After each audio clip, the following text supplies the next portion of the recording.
بسم اللہ الرحمن الرحیم۔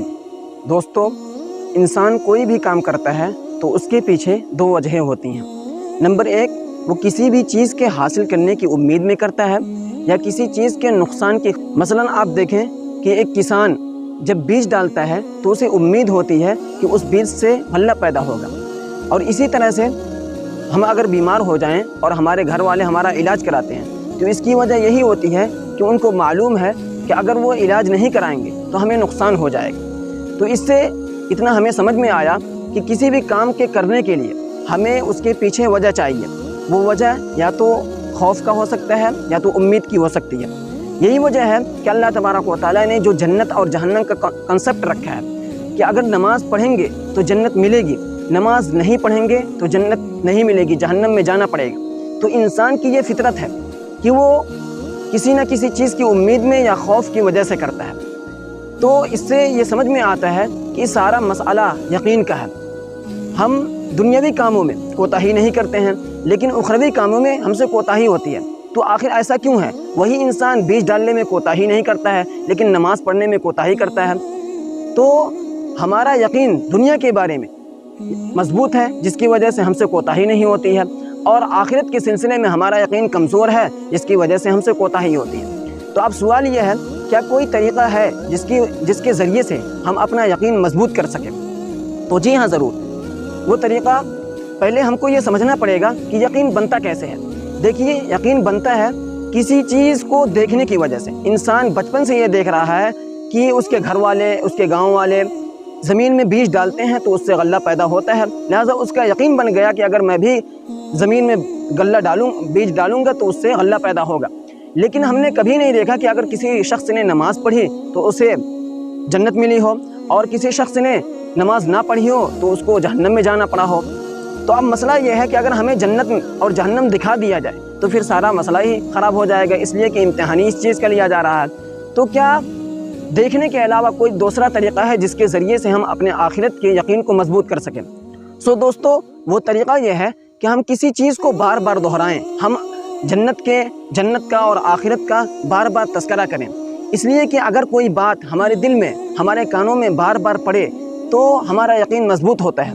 اسی وجہ سے عربی زبان میں کہاوت ہے کہ اذا تکرر الکلام علی السمع تکرر فی القلب، کہ اگر ہمارے کان میں کوئی بات بار بار پڑے تو اس کا یقین ہمارے دل میں بیٹھتا ہے۔ اسی طرح سے انگلش میں کہاوت ہے کہ the repetition is the key of success۔ تو یہی وجہ ہے کہ اللہ تبارک و تعالیٰ نے قرآن مجید میں جنت اور جہنم کا تذکرہ ایک مرتبہ نہیں کیا بلکہ کئی مرتبہ کیا ہے۔ اسی طرح سے نماز اور زکوٰۃ کا تذکرہ ایک مرتبہ نہیں کیا، اس لیے کہ یہ انسان کی فطرت ہے کہ ایک بار کہنے سے اس کا یقین نہیں بنے گا، بار بار اس کو کہنا پڑے گا۔ تو یہی چیز اگر ہم بھی اپنا لیں تو ہمارا بھی یقین آخرت کے سلسلے میں مضبوط ہو جائے گا۔ تو اس کے کئی طریقے ہو سکتے ہیں۔ پہلا طریقہ میں آپ کو یہ دینا چاہوں گا کہ پہلا طریقہ یہ ہے کہ آپ نماز کے فوائد، اسی طرح سے نماز کے اور زکوٰۃ کے جو فوائد ہیں اس کو پڑھیے، اور اگر پڑھ نہیں سکتے ہیں تو نماز کے فوائد، آخرت کا تذکرہ جہاں آپ کی روزانہ آپ کی نظر پڑتی ہے وہاں آپ لگا لیجئے۔ تو جب آپ اس کو دیکھیں گے، روزانہ دیکھیں گے، اور آپ کے ذہن میں وہ چیز بار بار آئے گی تو آپ کا یقین بڑھے گا۔ اور دوسرا طریقہ میں آپ کو یہ دینا چاہوں گا کہ آپ تبلیغ میں وقت لگائیں۔ انشاءاللہ آپ کو وہاں ایسا ماحول ملے گا کہ وہاں آپ بار بار جنت کا تذکرہ سنیں گے، جہنم کا تذکرہ سنیں گے، جس سے آپ کا یقین مضبوط ہوگا۔ اور میرے بھائیوں، عزیزوں اور دوستوں، تبلیغ کرنا یہ کوئی سنت نہیں ہے بلکہ یہ انفرادی طور پر ہر ایک کے لیے فرض عین ہے۔ جس طرح ہمارے لیے نماز پڑھنا فرض عین ہے، اسی طرح سے تبلیغ کرنا بھی فرض عین ہے۔ آپ صلی اللہ علیہ وسلم نے حدیث میں فرمایا کہ من رعا منکم منکرا فلیغیرہ بیدہ فإن لم یستطع فبلسانہ فإن لم یستطع فبقلبہ، کہ اگر کوئی شخص تم میں سے اگر کسی برائی کو دیکھے، اگر وہ استطاعت رکھتا ہے تو اس کو چاہیے کہ اس کو روکے۔ اگر ہاتھ سے استطاعت نہیں رکھتا ہے تو زبان سے روکے، اور اگر زبان سے بھی استطاعت نہیں رکھتا ہے تو وہ اپنے دل سے اس کو برا سمجھے۔ لیکن اس حدیث کا ایک مفہوم اور بھی بیان کیا گیا ہے۔